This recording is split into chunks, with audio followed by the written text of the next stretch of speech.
சந்தியா ராகம் சரியில்லை. இன்னைக்கு என்ன நடக்க போகுதுன்னு பார்க்கலாம். வாங்க வீடியோக்குள்ள போலாம். சீனு மாயாவை பார்க்குறாங்க. மாயாவும் சீனுவை பார்க்குறாங்க. டேய் என்னடா இது அப்படின்னு ஆச்சரியமா பார்க்குறாங்க. ஆமா மாயா, குமரேசன் எனக்கு இந்த ட்ரெஸ் எடுத்து கொடுத்தாங்கன்னு சொல்றாங்க. சூப்பரா இருக்கு. ஆனா குமரேசனுக்கு கல்யாணம் ஆகிற மாதிரி தெரியல. நீ பட்டு வெஸ்டிலையும் நான் பட்டு சேரிலையும் இருக்கிறத பார்த்தா நம்மளுக்கு தான் கல்யாணம் மாதிரி தெரியுதுங்கிறாங்க மாயா. ஆமா மாயா, அதுதான் உண்மை அப்படின்னு மனசுக்குள்ள நினைக்கிறாங்க சீனு.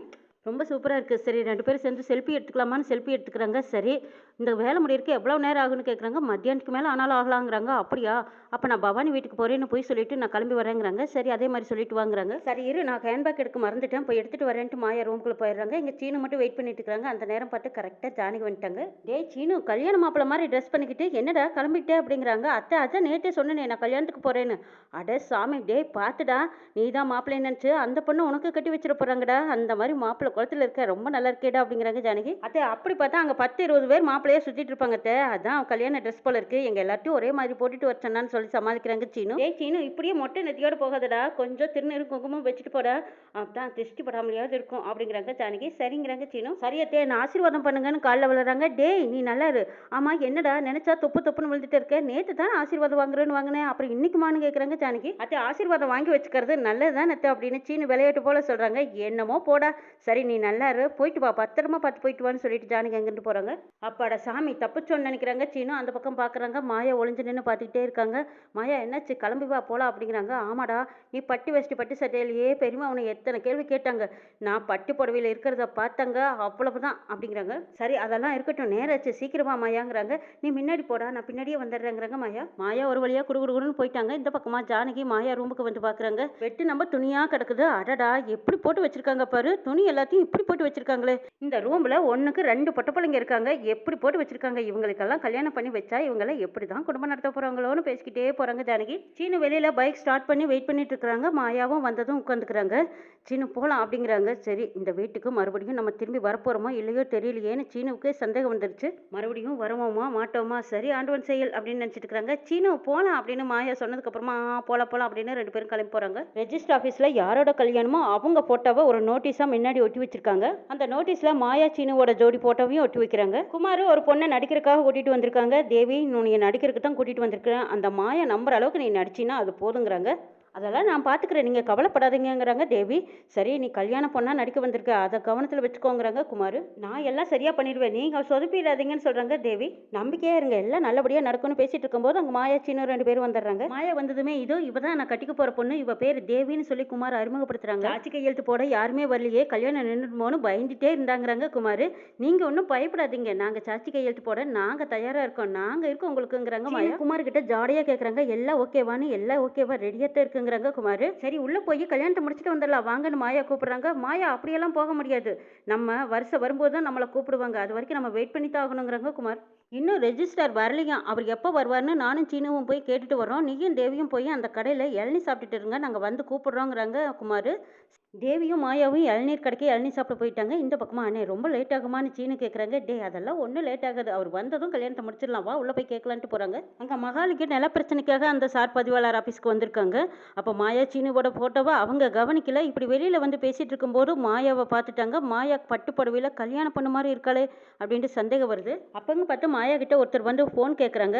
கொஞ்சம் ஒரு நிமிஷம் ஃபோனை கொடுக்க முடியுமா, நான் பேசிட்டு தரேங்கிறாங்க. மாயாவும் தெரிஞ்சவங்க மாதிரி சரி இந்தாங்கன்னு ஃபோனை கொடுக்குறாங்க. மகாலிங்கத்துக்கு கூட வந்தவங்க கேட்குறாங்க, என்னென்ன அப்படி பார்த்துட்டு இருக்கிறீங்கன்னு கேட்குறாங்க. அது அவங்க நிற்கிறாங்களே அவங்க தெரிஞ்ச பொண்ணு தான் அப்படிங்கிறாங்க. அப்படியா, எல்லாம் இந்த காலத்து பொண்ணுங்கள்லாம் அவங்க அவங்களே கல்யாணம் பண்ணிக்கிறதுக்காக இங்கே வந்திருப்பாங்க, அந்த பொண்ணு ரெஜிஸ்டர் மேரேஜ் பண்ணிக்க வந்திருக்கும் போல இருக்குங்கிறாங்க. அப்போ இவளுக்கு கல்யாணமா, இது ரகுராமுக்கு தெரியாம தான் இந்த கல்யாணம் நடக்குதா, அப்போவே இந்த தீக்குச்சியை பத்தி போட்டால் தானே பத்திக்கும் அப்படின்னு மகாலிங்கம் ஒரு கணக்கு போட்டாரு. போய் அந்த பதிவாளர் ஆஃபீஸில் முன்னாடி நோட்டீஸை போய் பார்க்குறாங்க. அங்கே அவங்க பார்க்குற நேரம் பார்த்து சீனுவோட ஃபோட்டோ கீழே விழுந்துருது. தவறி விழுந்ததுக்கப்புறம் அங்கே போய் பார்க்கும்போது மாயா ஃபோட்டோ மட்டும்தான் இருக்குது. அதை பார்த்ததும் அப்படியே வெள்ளத்தனமாக சிரிக்கிறாரு மகாலிங்கம். ஆஹா என்னோட பல நாள் கனவு இப்போ நிறைவேற போகுது, ரகுராமா உன்னை அசிங்கப்படுத்த வரப்போறேன்ட்டு போகிறாங்க. மகாலிங்கம் அந்த ஆஃபீஸில் ஒரு அன்புன்னு ஒருத்தர்கிட்ட சொல்லி வைக்கிறாங்க. அந்த பொண்ணு எங்கே போகிற என்ன பண்ணுற யார்கிட்ட பேசுகிறானோ அப்பப்போ நீ எனக்கு இன்ஃபர்மேஷன் கொடுத்துட்டே இரு, நான் கொஞ்சம் வெளியில் போயிட்டு வந்துடுறேன்ட்டு போகிறாங்க. சரிங்கிறாங்க. மகாலிங்கமும் தைரியமாக வீட்டுக்கு போகிறாங்க. சமந்தி சமந்தி அப்படின்னுக்கிட்டு போகிறாங்க. என்ன என்ன விஷயம்னு கேட்குறாங்க. ஒரு முக்கியமான விஷயம் சொல்ல வந்திருக்கேன்னு சொல்கிறாங்க மகாலிங்கம். என்ன இன்னைக்கும் நீங்கள் மட்டும்தான் தனியாக வந்திருக்கீங்களான்னு கேட்குறாங்க பாட்டி. சரி வாங்க வந்து உட்காருங்க அப்படின்னு ரகுராம் கூப்பிட்றாங்க. இல்லைங்க நான் உட்காருக்கெல்லாம் வரல, இந்த வீட்டோட மான மரியாதை ஒவ்வொரு நிமிஷமும் இப்போ காற்றுல பறந்துக்கிட்டு இருக்குதுங்கிறாங்க மகாலிங்கம். இந்த குடும்பத்தோட மான மரியாதை கௌரவம் எல்லாம் உங்களுக்கு எந்த அளவுக்கு முக்கியமோ அதே மாதிரி எனக்கும் முக்கியம் தானே. என்ன சம்மந்தி விஷயம் என்னன்னு சொல்லாமலேயே இப்படி பாதையில சொல்லிக்கிட்டு இருந்தா என்ன புரியும்னு கேக்குறாங்க மாணவி. அது வந்துங்க உங்க குடும்பத்தை பத்தி தப்பா சொல்றேன்னு திரும்ப திரும்ப நீங்க என்ன தப்பா நினைச்சிடாதீங்க. ஏன்னா நான் இந்த குடும்பத்தோட நல்லதுக்கு தான் நான் சொல்றேன். நீங்க வந்த விஷயத்த முதல்ல சொல்லுங்க, அது நல்லதா கெட்டதான்னு நான் முடிவு பண்றேன்னு ரகுராம் கேக்குறாங்க. சரி அந்த பொண்ணு மாயா எங்கன்னு கேக்குறாங்க மகாலிங்கம். ஆனா அவ ரூம்ல மாடியில தான் இருக்கான்னு ஜானகி சொல்றாங்க. கண்டிப்பா அந்த பொண்ணு அங்க இருக்காதுங்கிறாங்க மகாலிங்கம். அவ அங்க இல்லைன்னு உங்களுக்கு எப்படி தெரியும்னு பாட்டி கேட்குறாங்க. எனக்கு தெரியுங்க, நான் கண்ணுல பார்த்துட்டு வந்து தான் சொல்றேன்றேங்கிறாங்க. இங்க பாருங்க மறுபடியும் எங்க வீட்டு பொண்ணை பத்தி நீங்க தப்பா பேசாதீங்கன்னு சொல்றாங்க ரகுராம். மாயா இப்ப எங்க வீட்ல ஒருத்தியா இருக்கா, அவளை தேவையில்லாம நீங்க பழி சொல்லிக்கிட்டே இருக்கீங்கன்னு சொல்றாங்க ரகுராம். பழியெல்லாம் சொல்றதுக்கு வரலீங்க, இந்த குடும்பத்தை அவமானப்படுத்துறதுக்காகவும் நான் சொல்ல வரல. குடும்பத்துக்கு ஒரு அவமானம் வந்துடக்கூடாதுன்னு தான் அந்த பொண்ணு இந்த வீட்ல இருக்காளான்னு நான் இப்போ நீங்க சொல்ற மாதிரி அந்த பொண்ணு இந்த வீட்ல இருந்தா கூட்டிட்டு வந்து என் முன்னாடி நிறுத்துங்க பார்க்கலாம். அந்த பொண்ணு மட்டும் இந்த வீட்ல இருந்தா இப்போ உங்க எல்லாத்து காலையும் நான் விழுந்து மன்னிப்பு கேட்டுக்கிறேங்கிறாங்க மகாலிங்கம். சமந்தி கடைசி வரைக்கும் நீங்க என்னன்னு சொல்லாமலேயே பேசிட்டு இருக்கீங்கன்னு கேக்குறாங்க மணிவண்ணன். அந்த பொண்ணு மட்டும் இந்த வீட்ல இருக்குதா இல்லையான்னு மட்டும் நீங்க சொல்லுங்க, அதுக்கப்புறம் நடந்த விஷயத்த நான் சொல்றேங்கிறாங்க மகாலிங்கம். நீ போய் மாயா கூட்டிட்டு வாங்குறாங்க. தனலட்சுமி சரின்னு மாயா ரூமுக்கு ஓடுறாங்க. தனலட்சுமி மாயா ரூம்ல போய் மாயா மாயான்னு கூப்பிட்டு பாக்குறாங்க. எங்கேயுமே இல்லாத இருக்க தனலட்சுமிக்கும் பதட்டம் ஆயிருது. கீழே ஓடி வந்து அப்பா மாயா அந்த ரூம்ல இல்லப்பா அப்படின்னு சொல்றாங்க. எல்லாரோட முகத்திலையும் ஆச்சரிய கேள்விக்குறி. ஜானகி மாயா எங்கேயாவது போறேன்னு சொன்னாலான்னு கேக்குறாங்க. இல்லங்க அப்படிங்கிறாங்க ஜானகி. மாயா இந்த வீட்ல இல்லைங்க, அவ எங்க இருக்கிறான்னு எனக்கு தெரியுங்கிறாங்க மகாலிங்கம். அவ எங்க வேணாலும் இருந்துட்டு போகட்டுங்க, என்ன விஷயம்னு முதல்ல சொல்லுங்கன்னு கேக்குறாங்க சிவராமன். அவ எங்க இருக்கான்னு சொன்னா மொத்த பேரும் கோவப்படுவீங்கிறாங்க. சமந்தி நீங்க பேசுறத பார்த்தா தான் எனக்கு கோவமா இருக்கு. வந்த விஷயத்தை என்னன்னு சொல்லாம இப்படி சுத்தி அடிச்சிட்டு இருக்கீங்களேன்னு கேக்குறாங்க மணிவண்ணன். நீங்க என்ன சொல்ல வந்தீங்களோ அதை மட்டும் தெளிவா சொல்லுங்கன்னு பாட்டி கேக்குறாங்க. இங்க பாருங்க நான் சொல்ல போற விஷயத்தை என்ன கேட்டு நீங்க கோவப்படக்கூடாது. அந்த பொண்ணு மாயா உங்க யாருக்குமே தெரியாத ரெஜிஸ்டர் ஆபீஸ்ல ரெஜிஸ்டர் மேரேஜ் பண்ணிக்கிறதுக்காக அங்க இருக்கான்னு சொல்றாங்க மகாலிங்கம். ஆபீஸ்க்குள்ள குமார் போனதுமே வாப்பா பட்டகுமாரி என்ன இவ்வளவு நேரம் ஆயிடுச்சா அப்படிங்கிறாங்க. ஆமாங்க ஐயா வர்றதுக்கு நேரம் ஆயிடுச்சு. ஆமாமா ரெடியா எல்லாம் ரெடியா அப்படிங்கிறாங்க. எல்லாம் ரெடியா இருக்கியா அப்படின்னு சொல்லிட்டு மாலை எடுத்து வைக்கிறாங்க குமார். சரி ஜோடி 2 பேரும் மாத்தி போட்டுக்கோங்கன்னு சொல்றாங்க. குமாரும் தேவியும் மாத்தி மாத்தி மாலை போட்டுக்கிறாங்க. அடுத்த ஒரு செட்டு மாலை எடுக்கிறாங்க. இது எதுக்குன்னு அப்படின்னு சீனி தெரியாத மாதிரி கேட்குறாங்க. அதாவது இது வழக்கம், மாப்பிள்ளையோட தோழனும் பொண்ணோட தோழியும் போட்டுக்கிறது வழக்கம் தான். இது நீங்க 2 பேரும் போட்டுக்கோங்க, இந்த மாத்தி போட்டுக்கோங்கன்னு சொல்லி மாலையை கொடுக்குறாங்க.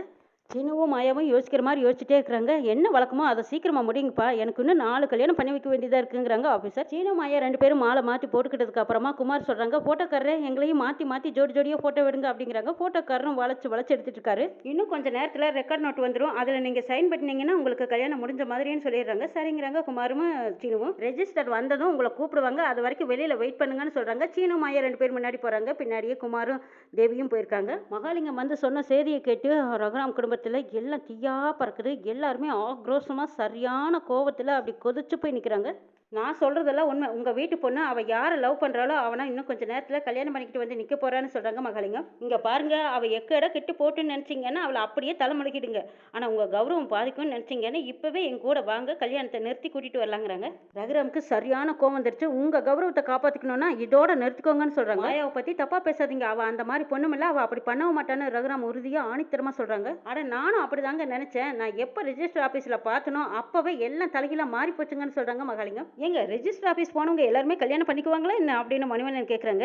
இங்கே பாருங்க உங்களுக்கு மாயாவை எப்படியும் பிடிக்காது, அதனால அவளை ஏதாவது ஒன்றில் கோர்ட்டு விட்டு அவளை வீட்டை விட்டு வெளியே துரத்துறதுலேயே நீங்கள் குறியா இருக்கீங்கன்னு கேட்குறாங்க. சரி ரெஜிஸ்டர் ஆஃபீஸ் போகிறதுக்கு பல காரணம் இருக்குது, அதை நானும் ஒத்துக்கிறேன். ஆனால் பட்டு புடவையும் கட்டிக்கிட்டு கையில் மாலையோடு யாராவது நிற்பாங்களான்னு கேட்குறாங்க மகாலிங்கம். மகாலிங்கம் சொன்னதை அங்கே யாருமே நம்ப முடியல. இருந்தாலும் ஜானகி போய் பூஜை ரூமில் பார்க்குறாங்க, தாலி தேடுறாங்க, தாலி இல்லை. ஒருவேளை சீனு எடுத்துகிட்டு போயிருப்பானா அப்படின்னு அவங்களுக்கு கரெக்டான சந்தேகம் வந்துடுது. என்ன நடக்க போகுதுங்கிறது நாளை சொல்ல பார்க்கலாம்.